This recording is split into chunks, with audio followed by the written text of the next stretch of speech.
안녕하십니까, 윤석동 변호사입니다. 사실 이 방에서 저 혼자밖에 없기 때문에 마스크를 안 써도 되는데, 마스크 때문에 요즘 폭행 사건도 많이 일어나고 짜증도 나고 그런 어떤 기사들이 많이 보도되고 있는 상황이라서 저도 동참해 보기로 했습니다. 잘 들릴지 모르겠는데 최대한 발음을 또박또박 해서 말씀드리겠습니다. 지금 소개해 드릴 사건은 제가 지난주에 음주운전에 관해서 무죄를 선고받은 사건입니다. 변호사는 사실 형사사건에 있어서 무죄를 받는 것이 굉장히 중요한 의미를 가집니다. 왜냐하면 검찰도 법률 전문가이기 때문에 기소를 했다는 건, 정식 재판에 회부를 했다라는 것은 그만큼 유죄 증거가 있고 법리상으로도 유죄라고 판단했기 때문에 기소를 한 것이기 때문에 무죄 받기는 좀처럼 쉽지가 않습니다. 근데 이 사건은 의뢰인 A가 이제 작년 11월경에 음주를 하고 그 다음에 대리기사를 불렀는데 의뢰인의 지인도 같이 타고 있었습니다. 근데 지인의 집에 경유를 해서 의뢰인 집으로 같이 가기를 하니까 대리기사 입장에서는 추가적인 운전 비용을 요구를 한 모양입니다. 그래서 이제 같은 방향인데 뭘 또 추가로 돈 달라 하냐 이렇게 해서 시비가 붙었고, 이렇게 도로가 이렇게 있으면 시비가 붙으니까 이게 자동차라고 할게요. 대리기사가 한적한 도로에다가 주차를 시켜놓고 그냥 가버렸습니다. 그리고 더더욱 웃긴 거는 대리기사가 112에 신고를 합니다. 제 의뢰인 A를. 그래서 의뢰인이 보기에는 이제 대리기사가 갔으니까 추가로 대리기사를 불렀고, 그리고 이걸 후진해가지고 여기 좀 갓길 공터가 있었는데 추가로 후진을 해서 여기까지 운전을 했습니다. 그래서 112 신고를 받고 출동한 경찰들이 이제 보니까 이제 음주운전 한 것 같으니까 측정을 했고 체열까지 했습니다. 체열 결과 혈중 알코올 농도가 0.126%로 이렇게 나와가지고 검사가 약식으로 벌금 600만 원을 처벌했습니다. 근데 우리는 이제 이게 억울하니까 정식 재판을 청구했고, 그 다음에 행정 심판을 했는데, 행정 심판은 대부분 기억납니다.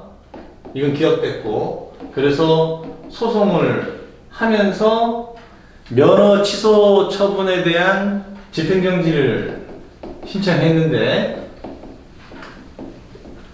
지금 요거는 또 기각됐습니다. 그리고 정치재판에서 무죄를 심하게 다퉜죠. 그래서 결국에는 여러 가지 참작을 해가지고,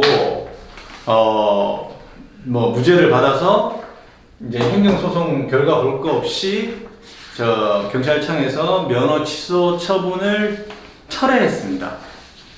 제가 음주운전 무죄를 몇 번 받긴 했는데, 개인적으로는 하나님이 도우셔서 그런 것일 도우셔서 생각하고, 그리고 의뢰인의 복도 있는 거고, 재판부가 또 피고인의 주장을 잘 받아들여서 무죄를 선고한 것에 대해서 상당히 기분이 좋았습니다. 물론 의뢰인 역시도 이제 면허 회복되고 무죄를 받았기 때문에 한시를 놓았을 겁니다. 근데 이제 음주운전 사건 같은 경우가 왜 자꾸 제가 이런 유튜브를 찍냐 하면, 과거에 비해서 굉장히 높은 실형률이 나오고 있고, 그리고 이제 벌금형이나 집행유예도 2배 이상 형벌이 강해졌습니다. 그래서 이거를 지금 홍보를 하지 않으면, 설명을 많이 안 드리면은 음주운전을 대수롭게 여기지 않는 게 대수롭게 여기지 않다가 뭐 구속되거나 뭐 정말 과도한 벌금을 물게 되거나 이렇게 되는 경우가 많거든요.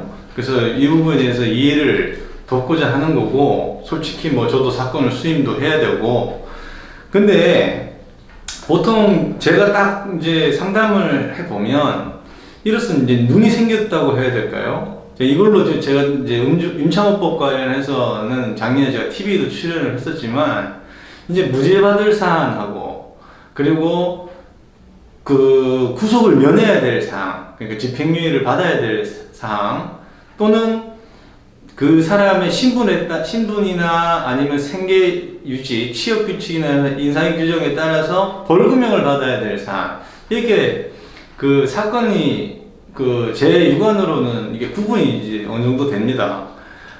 그래서 여러 가지 그 문제들을 이제 살펴봐야 되는데, 그 보통 그 피고인 재판 마지막에 이제 변호사가 최후 변론을 하고 피고인에게 한마디 하라고 합니다. 그러면 그때 뭐 변호인이 없다면은 피고인에게 그냥 한마디 하라고 하는데, 대부분 존경하는 재판장님 그 뭐 선처해 주십시오 이런 식입니다.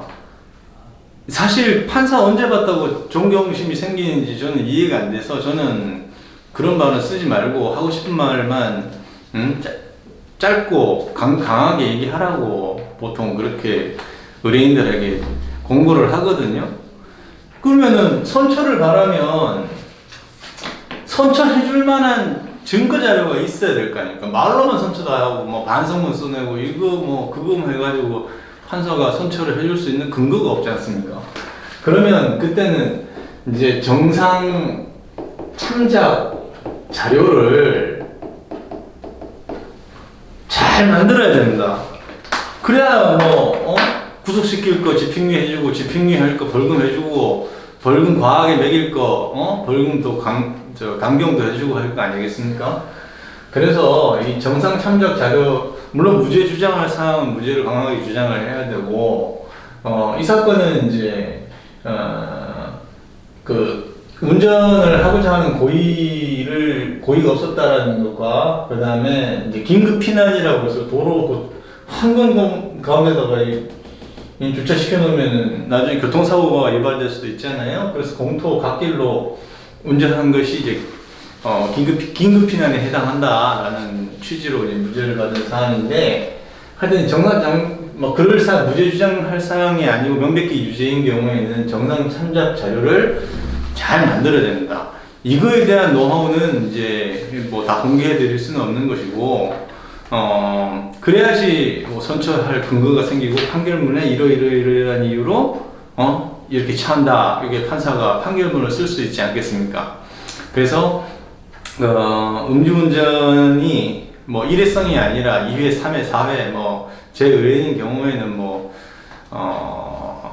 4회, 5회도 많았고, 그리고 거기다가 또 무면허 운전까지 겹쳐서 관련 범죄가 상당히 많은 경우가 있었는데, 그런 경우는 반드시 그 전문 변호사하고 상담을 해보시길 바랍니다.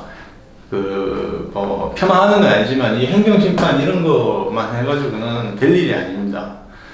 이런 사항이 잘 유의하셔서 잘 대처하시고, 절대로 요즘 같은 경우는 뭐 자리에 회식 자리도 없겠지만, 음주를 하시게 되면은 차를 가지고 가시지 마시기를 권고드리겠습니다. 이상입니다.